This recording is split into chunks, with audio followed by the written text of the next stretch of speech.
నమస్కారం. Big debate ప్రత్యేక చర్చ కార్యక్రమానికి స్వాగతం.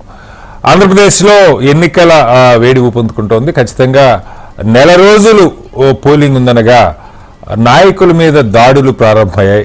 నిన్నగాక మొన్న జగన్మోహన్ రెడ్డి గారి మీద ఒక ఆగంతకుడు రాయితో దాడి చేసినటువంటి పరిస్థితి. నిన్న చంద్రబాబు గారి మీద విశాఖపట్నం గాజువాకలో అలాంటిది ఒక ప్రయత్నం జరిగింది.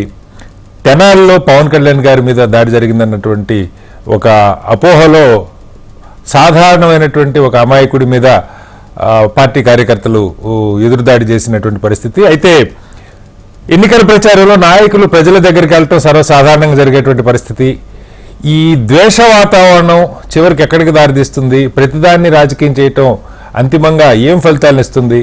ప్రజల మధ్య ఈ విద్వేషాలు రెచ్చగొడితే ఒకసారి రాజకీయంగా హింస మొదలైతే అది ఎక్కడికి వెళ్తుంది? దాని మీద వాళ్ళు బిగ్ డిబేట్లో చర్చను చేపట్టాం. చర్చలో మనతో పాటు దీపక్ రెడ్డి గారు మాజీ ఎమ్మెల్సీ, తెలుగుదేశం పార్టీ సీనియర్ నాయకులు మనతో ఉన్నారు. అలాగే కాకుమాన్ రాజశేఖర్ గారు వైఎస్ఆర్సీపీ సీనియర్ నాయకులు ఉన్నారు. అంబటి రామకృష్ణ గారు కాంగ్రెస్ పార్టీ ఆంధ్రప్రదేశ్ నాయకులు మనతో ఉన్నారు. మరి కాసేపట్లో గాది వెంకటేశ్వర గారు జనసేన పార్టీ నుంచి మనతో జాయిన్ అవుతారు. ముందుగా దీపక్ రెడ్డి గారు నమస్కారం. దీపక్ రెడ్డి గారు, ఇది మొన్న జరిగిన సంఘటన అంటే కాసేపు దీపక్ రెడ్డి గారు మీరంతా సీనియర్స్, ఈ భాష రాజకీయాల్లో ఉదాహరణకి జగన్మోహన్ రెడ్డి గారి మీద దాడి జరిగిన తర్వాత చంద్రబాబు గారు దాన్ని ఖండించారు. వెరీ నెక్స్ట్ కనీసం 24 గంటలు కూడా గడవక ముందే ఆయన మీద మళ్ళీ దాడి జరిగింది. అట్ ద సేమ్ టైం ఈ దాడిని రకరకాల ప్రచారాలు చేస్తూ ఒకటేమో ఆయననే చేయించుకున్నాడని, మాకు చాలా అనుమానాలు ఉన్నాయని చంద్రబాబు గారు ఏదైతే ప్రకటించారో దానికి భిన్నంగా తెలుగుదేశం నాయకులు చాలా మంది మాట్లాడుతూ వచ్చారు. Number 1. Number 2, at the same time సరే వైసీపీ నాయకులు ఇది పూర్తిగా హత్యా ప్రయత్నం, ఆయన్ని చంపే తెలుగుదేశం వాళ్ళే చేశారని చెప్పి, వాళ్ళు కుట్ర పన్నారని చెప్పి వాళ్ళు ప్రచారం చేస్తూ ఉన్నారు. అంటే ఒక రాజకీయాల్లో మీరు సీనియర్స్ దీపక్ రెడ్డి గారు, గతంలో ఇలాంటి ఏదైనా ఒక సంఘటన జరిగితే కనీసం నాయకత్వం కొంత సంయమనం పాటించి ముందు దాన్ని ఖండించి, సరే తర్వాత 4-5 రోజుల తర్వాత ఇప్పుడు దానిలో ఏమైనా లోపాలు ఉన్నాయి, ఇది ఏదైనా అనుకుంటే మాట్లాడటం వేరు, ఉద్దేశపూర్వకంగా జరిగినది మనం చూసాం. దీపక్ రెడ్డి గారు, ఎన్నికల ప్రచారంలో ప్రాణాలు కోల్పోయిన నాయకులు ఉన్నారు, రాజీవ్ గాంధీ గారితో సహా. అలాగే చంద్రబాబు గారి మీద దాదాపు ప్రాణాపాయం నుంచి ఆయన బయటపడ్డారు అలిపిరి సంఘటనలు. చిన్న విషయాలు కాదు. ఇక్కడ పెద్ద సిద్ధాంతపరమైన అంశాలు ఏమి లేవు. ఆంధ్రప్రదేశ్లో 2 పార్టీలు బయల్లార్జ్ పథకాలు, అభివృద్ధి, వాళ్ళ పాలన వీళ్ళ పాలన, అదేదో అక్కడ ఎల్టీటీ ఇష్యూ కాదు, లేకపోతే నక్సలైట్ల సమస్య కాదు. కానీ ప్రజల్లో వాతావరణం ఒక భయంకరమైన రెచ్చగొట్టుకునే వాతావరణం, ఒక యుద్ధం జరుగుతున్న వాతావరణం ఆంధ్రప్రదేశ్లో కనపడుతోంది. ఎలా దీన్ని ఇప్పుడు నాయకులు 4 రోజులు చంద్రబాబు గారు తిరగాలి, జగన్మోహన్ రెడ్డి గారు తిరగాలి, పవన్ కళ్యాణ్ గారు తిరగాలి. ఈ వాతావరణం వచ్చిన తర్వాత అసలు నాయకుల రక్షణ ఉంటుందా? నంబర్ 1. నంబర్ 2, పవన్ కళ్యాణ్ గారి మీద దాడి జరగకుండానే దాడి చేస్తున్నారన్న అనుమానంతో ఒక అమాయకుడిని చావుచేత కొట్టారు. నేను అది ఎవరైనా అనుకోవచ్చు, క్యాడర్ ఏంటంటే మా నాయకుడి మీద దాడి చేస్తున్నారని. ఇటు నాయకులకి అటు సభలకు వచ్చిన ప్రజలకి రక్షణ లేని వాతావరణం మనకు మనమే కల్పించుకుంటున్నావా? ఏం చెప్తారు?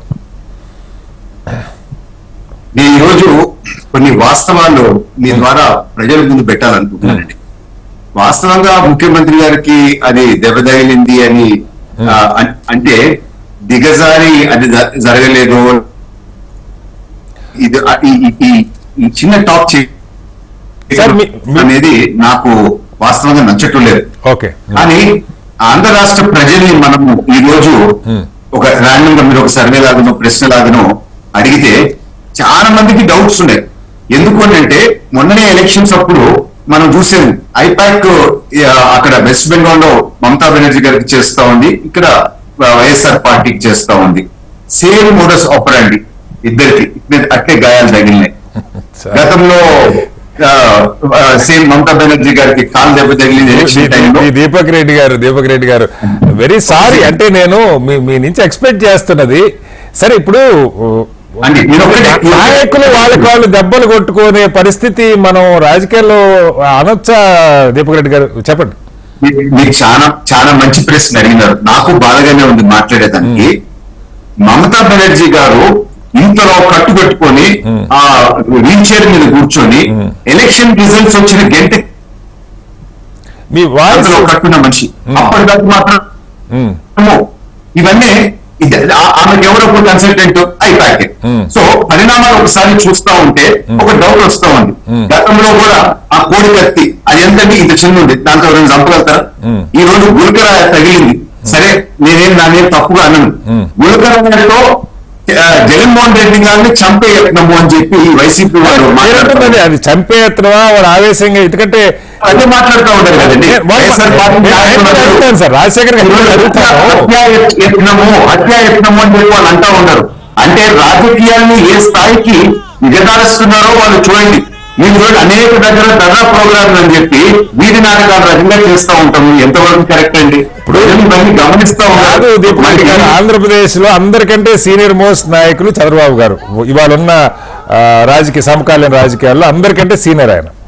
ఏదన్నా ఒక మంచి మోడల్, యాక్చువల్గా నేను I felt very happy Chandrababu గారు దాన్ని ఖండించగానే. మనకి ఆంధ్రప్రదేశ్లో ఉన్న పరిస్థితులు తెలిసినా కూడా ఆయన వెంటనే రియాక్ట్ అయ్యి ఖండించారు అన్నది ఆనందం కొన్ని గంటలు కూడా మిగల, ఎవరికి మిగల. రెండు వైపులో మళ్ళీ వాళ్ళేమో పూర్తిగా హత్య చంద్రబాబు గారు కుట్రని వాళ్ళు, మీరేమో ఇది ఇంకో కోడికత్తి 2.0 అని మీరు. ఎట్లా సార్ ఇది?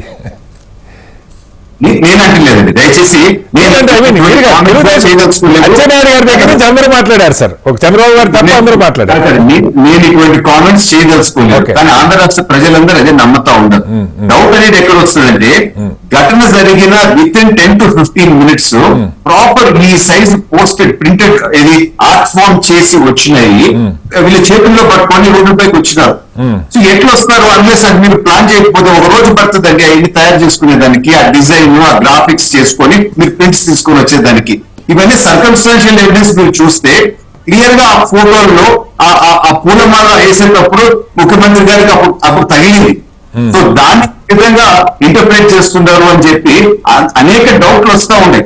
కానీ ఏదైనా ఒకటి మాత్రం నేను చెప్తా ఉన్నాను, గారి మీద నిజంగా రాలేసినప్పుడు ఏ విధంగా మాట్లాడారండి అప్పుడు డీజీపీ, అప్పుడు వైసీపీ నాయకులు. అదైతే నిజమైన వాళ్ళే కదా. ఇంటిపైకి దాడికి ఒక నాయకుడు పోతే దాన్ని ఏ విధంగా సమర్థించినారు? మా నాయకుడు పలనాడుకు పోతే లైవ్ ఫుటేజ్ ఉంది, అదే విధంగా పార్టీ ఆఫీస్ మీద చేసింది లైవ్ ఫుటేజ్ ఉంది. ఇవన్నిటి మీద ఎక్కడైనా చర్యలు తీసుకున్నారా? ముఖ్యమంత్రి గారు ఏ వైసీపీ ఎమ్మెల్యే తిట్టినాడో వాళ్ళకి ప్రమోషన్లు ఇచ్చినారు, ఎవరెవరు దాడులు చేశారో వాళ్ళకి మంచి పదవులు ఇచ్చినారు. అంటే తీసుకోవచ్చింది వాళ్ళు. చివరిగా ఒక్క మాట చెప్పి నేను ముగిస్తానండి. చెప్పండి.